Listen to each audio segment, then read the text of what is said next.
Aujourd'hui, il faut savoir quand même que les mineurs représentent à peu près 20% des personnes qui sont mises en examen pour des faits de terrorisme par an. À cause de la situation au Moyen-Orient, le spectre du terrorisme est ravivé. Ces dernières semaines, plusieurs attaques ont eu lieu en Europe et aux États-Unis, et même si de nombreux services de renseignement européens soupçonnent l'Iran, aucune responsabilité iranienne n'a pu être établie.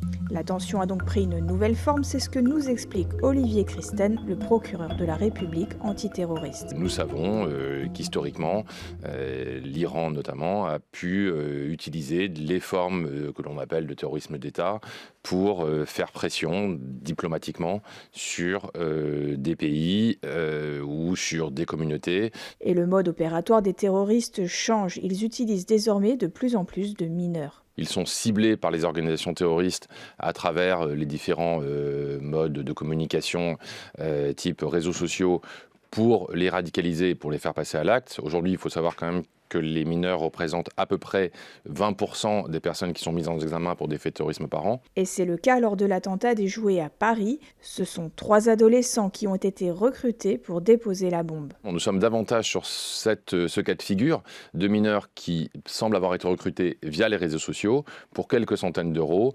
déposer l'engin explosif qu'il a été devant la Bank of America. Et ils ne savent pas ce qu'ils font ?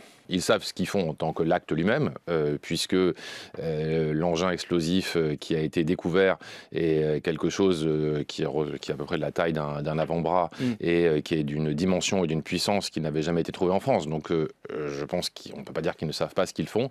Après, ce qui est plus compliqué, c'est de savoir s'ils ont conscience de ce dans quoi cela s'inscrit dans une dimension plus large, et notamment le lien avec le conflit moyen-oriental dont on vient de parler.